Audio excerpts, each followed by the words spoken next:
Tragedy at FSU. So it's not a surprise to us that he had access to weapons. We have the latest on the victims and the suspect. Speaking out. If he can do that to Mr. Abrego Garcia, he can do it to you. Rallying thousands of miles away from where a man was mistakenly deported. And the American dream staying alive for many. And it outranks things like being able to retire, having a successful career. Despite recent economic changes. These stories and more coming up on Newsbreak. Hello, South Florida. I'm Paula Sinignano. I'm Valentina Gaspari. Today is Friday, April 18th, 2025. Live from the Lee Caplin School of Journalism and Media in North Miami, this is Caplin News. A campus in mourning today after a tragedy in Tallahassee. Today, the state of Florida is in mourning after a shooting at Florida State University leaves 2 dead and 6 injured. That's right, and we know right now that the suspect is currently the stepson of a sheriff's deputy. Caplin's Nicolette Esper is in the control room with the latest, and we just want to warn you right now that the sounds and images in the story may be difficult for some viewers. Good morning. So Florida State University students were warned about a planned tactical training that was going to be complete with loud bangs and officers carrying firearms from 12 p.m. to 8 p.m. yesterday. And just at 12:01, those very sounds and sights turned real. A gunman armed with a shotgun opened fire on campus, killing 2 and leaving 6 fighting for their lives. Attention. Attention.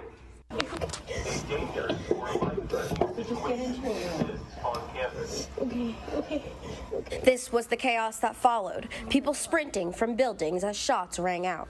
A lot of commotion, people started running, so naturally I thought to run with them, and once I got out of the building, that's when I heard about 7 to 8 gunshots. Students piled chairs against doors, muscle memory for a generation raised on active shooter drills. And then two students ran in yelling about a shooting. So we immediately did as we were taught to do in high school. We turned off the lights, locked the doors, barricaded under our desks. The suspect has been identified as 20-year-old Phoenix Eichner, an FSU student and the stepson of a Leon County Sheriff's deputy. The alleged shooter was also a long-standing member of the Leon County Sheriff's Office Citizen Advisory or Youth Advisory Council. So it's not a surprise to us that he had access to weapons. Student Mackenzie Heater witnessed the shooting in action. And so when he turned to the woman and shot her, that's when I realized there was no target and that it was anybody he could see. And I took off. After over 2 hours, officers had students in formal evacuation lines, hands visible as they cleared each building. This door shows the aftermath of SWAT's urgent response, damage from their security suite. Governor Ron DeSantis spoke for many Floridians, saying, quote, "We're all Seminoles today. We stand by to help in any way we can. God bless you and God bless Florida State University." And as investigators work through this to uncover the why, this campus that's endured this before back in 2014 begins the process of healing again. For now, we're in the control room. For Caplin News, I'm Nicolette Esper. Such a tragedy. Thank you so much, Nicolette. As the fight to determine if Kilmar Abrego Garcia from Maryland should return to the U.S. after being mistakenly deported to El Salvador continues this morning, protesters across the country are standing in support to bring him home. WCCO's Frankie McLister has more from St. Paul, Minnesota. Hundreds of protesters on Plato Boulevard in St. Paul, rallying after an arrest more than 1,000 miles away, and warning of what could be next. If he can do that to Mr. Abrego Garcia, he can do it to you. It's the rule of law. It's a response to the deportation of Kilmar Abrego Garcia, the Maryland man mistakenly sent to El Salvador. Francisco Segovia, who's a naturalized U.S. citizen, was one of those protesters. And when I was asked, hey, you as a Salvadorian, can you speak? Of course I can speak. I believe that what is happening right now in El Salvador and in the United States is attempting against our human rights. And others we spoke to were motivated by their hopes for the future. We have young grandchildren that are young grandchildren growing up. We don't want them to come into this America. My grandson Grayson, you know, my sign says it all. I can do what I can do, and I can be here. And while their message is clear, Minnesota Republican Congressman Pete Stauber questions their priorities, saying, quote, "These protesters care more about the deportation of an illegal immigrant who's an alleged member of a notorious foreign terrorist organization than the brutal murders of Americans." No more! And while the courts sort out the case of mistaken deportation, demonstrators here continue the question of legality. People who swore to uphold the Constitution of the United States are now trying to dissolve it. Frankie McLister, WCCO News. Mixed reactions this morning to a new law banning cell phone use during school hours. The new measure is in Arizona, and Governor Katie Hobbs signed a Senate bill Monday banning phones at school. Students and staff at one high school have strong opinions on what this could mean for the upcoming school year. Put some constraints around young people using a tool that is marketing to them and changing their physical habits. But there will be a few exceptions, allowing phones for emergencies, medical needs, and educational purposes. While a vast majority of Americans say owning a home remains a key part of the American dream, but according to a new report, as the benefits to owning a home increase, so do affordability challenges. Caplin's Jose Rano breaks down these numbers. Despite the ups and downs of the economy and interest rates, home ownership is still a dream for many Americans. 82% of Americans say that home ownership is part of the American dream, and it outranks things like being able to retire, having a successful career, or even owning an automobile. But that dream is confronted by reality for buyers who are struggling to come up with down payments. According to the Bankrate 2025 Home Affordability Survey, more than 80% of America, those who don't own a home but desire to save, affordability reasons hold them back. Home prices have been at record highs in many markets, and we really haven't seen much in the way of pullback, even with a building inventory as homes take longer to sell. Despite the less than optimist numbers, 64% of Americans will be willing to make a sacrifice to be able to afford to buy a home. Some of those things, like moving out of state, moving further from family and friends, further from work, or buying a fixer-upper, they come with costs of their own. And so I think that's part of the equation that could also further hamper that search for affordable housing. The good news is that mortgage rates, one of the main obstacles to home ownership, have eased to be recent months. The average 30-year fixed-rate mortgage remains on under 7% according to the Freddie Mac, which also says as more people apply to purchase a home, the spring home buying season is looking for more favorable than last year. From Caplin News, I'm Jose Ruano. Thank you, Jose. And now a new study suggests endangered sea turtles are showing signs of recovery in most of the places they're found around the world. Released yesterday, the survey examined 48 populations of sea turtles, with researchers measuring the effects of threats to their habitats. Although there are some exceptions, and the study showed that the threats are decreasing in general, with Atlantic Ocean sea turtle populations recovering better than those in the Pacific. After a hot start to the season, the Marlins try to avoid a sweep at home. And that's still ahead, and so is the story. Didn't want to leave without our husbands, wanted him to come too. Long-lost friends come back together after more than 7 decades apart. Stick around. Newsbreak will be back in 2 minutes.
Radcliffe Art and Design Incubator is the velocity accompanying the fellow's rudder, as in a boat. Unless there is movement or action, the planned direction is of little consequence. We encourage the creative ideas into action, and from the experience of doing, we critically assess the feedback, adjust, and set out to rediscover the potentialities of an entrepreneurial mindset.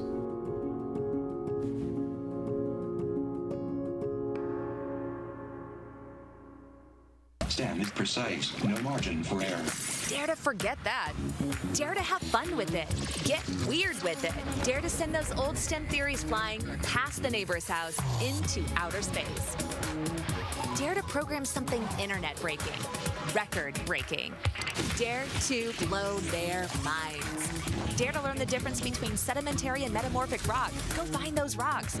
Dare to keep daring. Dare to STEM. Check out She Can STEM to get started.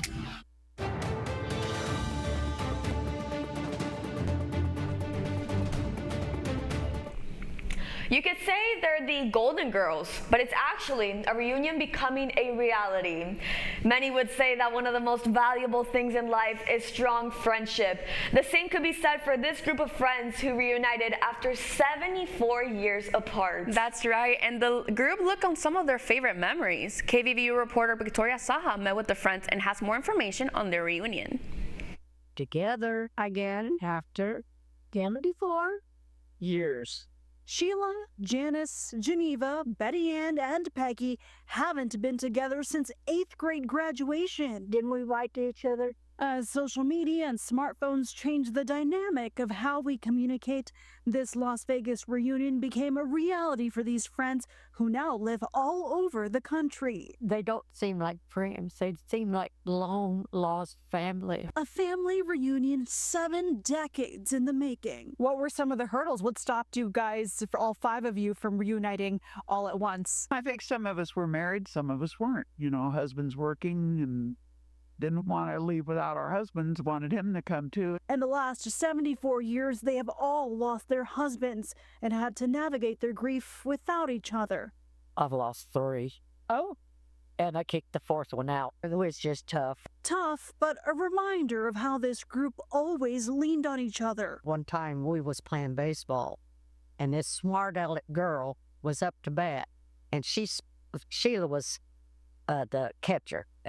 And I was out in center field, and that smart girl come up and hit her right in the face with that bat. Oh my God. It did hurt down. I threw my mitt down, and I run from center field all the way to first base, and I just beat the stuffing out of that girl.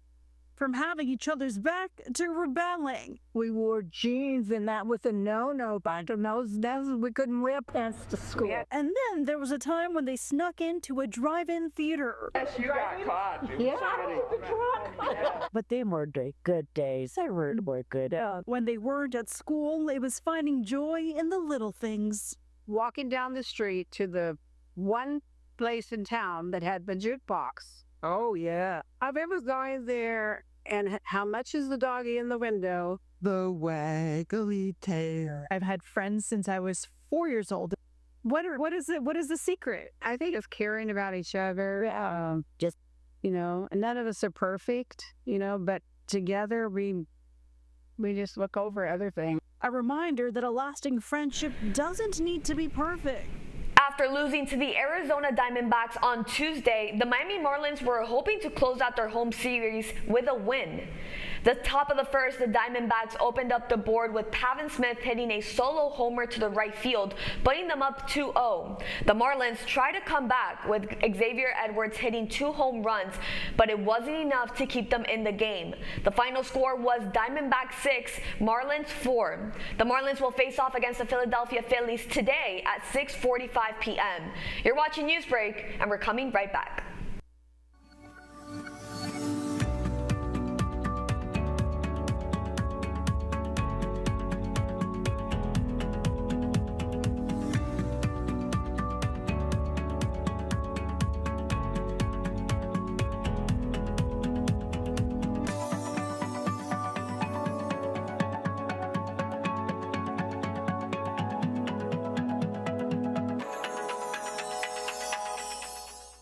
See us dream. See us remember. See us protest. You matter. Your feelings matter. Your identity matters. Everything about who you are matters. That's all the time we have for Newsbreak. I'm Valentina Gaspari. And I'm Paula Sirignano. Get more news anytime at caplinnews.fiu.edu.